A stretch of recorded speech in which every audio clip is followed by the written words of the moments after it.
Hi, I am Claire Bahn. I am the CEO of Stratus Branding, and today we are going to be talking with angel investor Jonathan Hung to really just talk about this really unsettling environment and kind of a lot of stuff that's going on. I know a lot of startups are a little unsure of what's going on and where they should go from here. So we got some great questions, and Jonathan is going to give us some answers, much needed answers, to hopefully shed some light in this really, this unknown that we're in, right?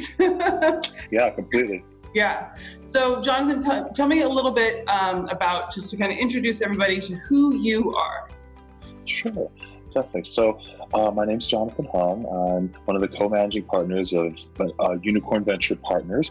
We're a pre-seed, seed, and Series A venture capital firm here in Los Angeles. Of course, we have a lot of our deal flow here in California, but also in Texas and also on the East Coast as well. I've been personally an angel investor since 2012, with a lot of small checks here and there, anywhere from like 25,000 to 500,000 I've made. I never thought I would be a general partner. I always thought I'd just be a limited partner. And it's been a great experience, like working with my two other partners. You know, we really complement each other well. One's more of a CFO, I'm more of a COO, and the other one just has great experience through his family business and his other personal investments. Very cool. All right. Well, let's dig into our questions. Mm-hmm. So the first one that I have is, how do you see the COVID-19 outbreak changing the seed stage and pre-seed stage investing landscape? Well, I think for our point of view right now with COVID-19, it's going to change how many people are actually going to be willing to write checks right now. Mm-hmm. I've seen it, as I said, like I'm an LP. I was always an LP. I'm an LP, a bunch of different funds in Los Angeles, from Wavemaker to Fika to BAM Ventures. And, people are writing emails to their LP saying, listen, we're in crazy times right now. We got to be really, really careful to make sure that our companies can grow. We're probably not going to invest in new companies right now. We're going to make sure that the cash flow of all our current companies in the portfolio have enough to withstand this current recession, because we have no idea how long it's going to last. So I think everybody, all their forecasting for 2020, totally have to go back to the drawing board and see what to do, because retail is totally different than it was literally 2 weeks ago. Yeah, that's what's so crazy if you think about how things were a month ago. Yeah. It's crazy to think, because like this year alone, it's funny enough. Like I was in Shanghai in January. Yeah. I've been to New York. I was on a cruise. I've been to Boston. I've been to Vegas. So I've as of right now, I don't have the virus. So hey, knock on wood. Yeah. So it's my whole travel schedule is totally like, I'm just like, here I am at home right now. Yeah. Totally different. Because like someone like me, I would have to be constantly going out there meeting people, but no, everything's on teleconference now. Yeah, it is very crazy. But maybe you get to relax a little bit? A little bit, yeah. I mean, like, I don't have to wear pants. No, I'm just joking. Whoa, no, I'm not kidding. That's a joke. That's a joke. No, but like, it's just like, marvelous Miss Maisel. Did you ever see that? He like never wears pants. Right. Yeah. It's just like, oh, I got to comb my hair a little bit today, I guess. Yeah. Because I'm going to be recorded. Yeah. Yeah. Funny. All right, so let's get to the second question. So in an economic downturn, which really we're going into, what do you suggest startups do for damage control? Well, first and foremost, it's about the team. Like when we see pre-seed and seed deals, it's like, is your team able to withstand and make through it? I mean, like sometimes you have an amazing idea, and I learned this the hard way myself. Amazing idea, but if you don't have the right team, if they can't and these are the people you want in your foxhole with you. I mean, I don't want to use the illusion that, it's not a fight or a war, but you're going through trying times, and you have to make sure that the people around you, because you can't do this by yourself, are with you till the end. Or there's like an agreement, like how far we're willing to go before we have to, pivot to something else. Okay. So I mean, if a startup is dealing with something kind of like, then maybe they don't believe in their team, is this maybe the time to make changes like that? Oh, completely. Because yeah, definitely. Because you're going to see that with Fortune 500 companies all the way down to small cap equity companies all the way down to 2 people teams. I mean, like, when you look at like acceleration growth, when a company goes from C to Series A, it's all about growth. It's all about getting enough money so they can go market and get more and more companies or more and more customers. Because at the end of the day, it's all about accelerating growth.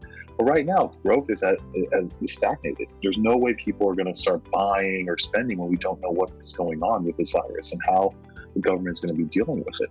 So right now, it's all about saying, well, listen, we need to cut certain things out of the budget, probably marketing, probably certain employees that are outsourced to other countries, or there's going to be more teleconferencing. And we got to find a way to, cut the burn, as everyone says, because you're not going to have more revenue coming in to offset your burn right now. So right now, how can you extend your runway?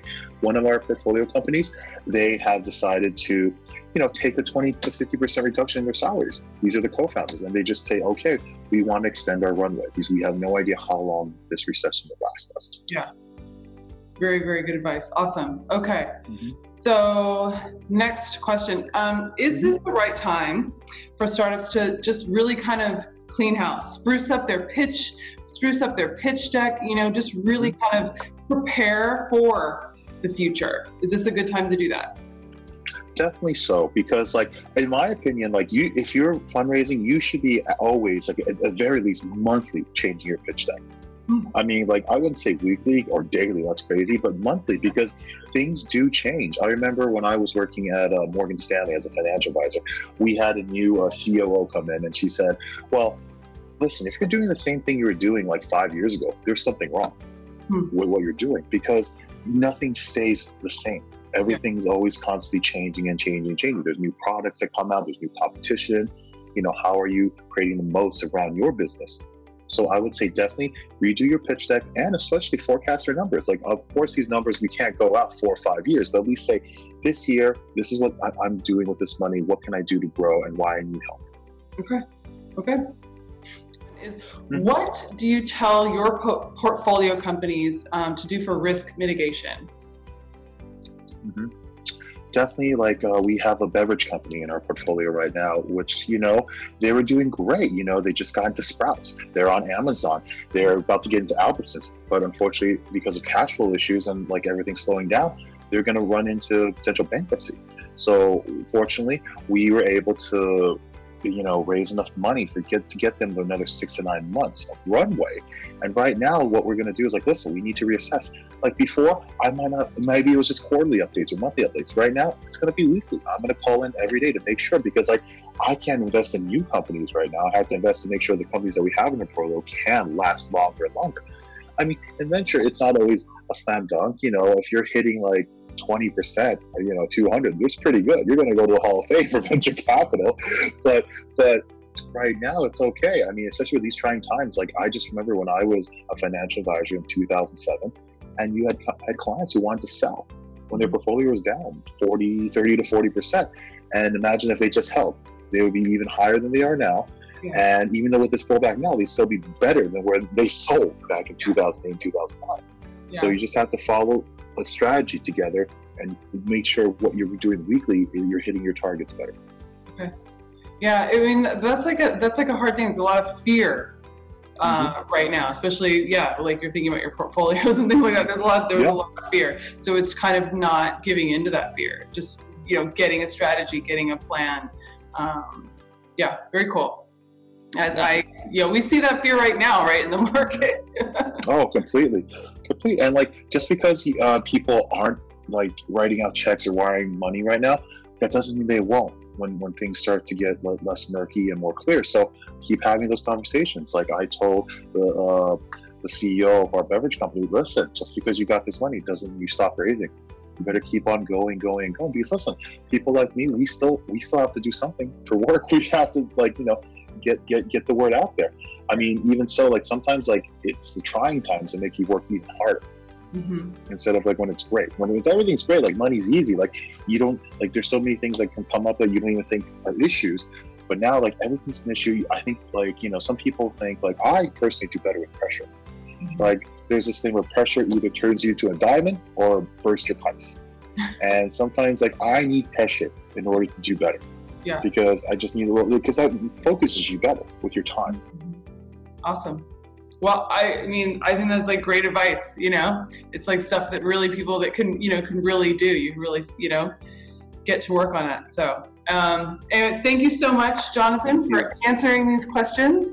And if you guys have any other questions that you want Jonathan to answer, just, send him an email on his website, send him a DM on Instagram, Twitter, whatever it is, just let us know and we can answer it in the next Q&A. Thank you, everyone. Thank you, Claire. Take care. Thanks. Bye.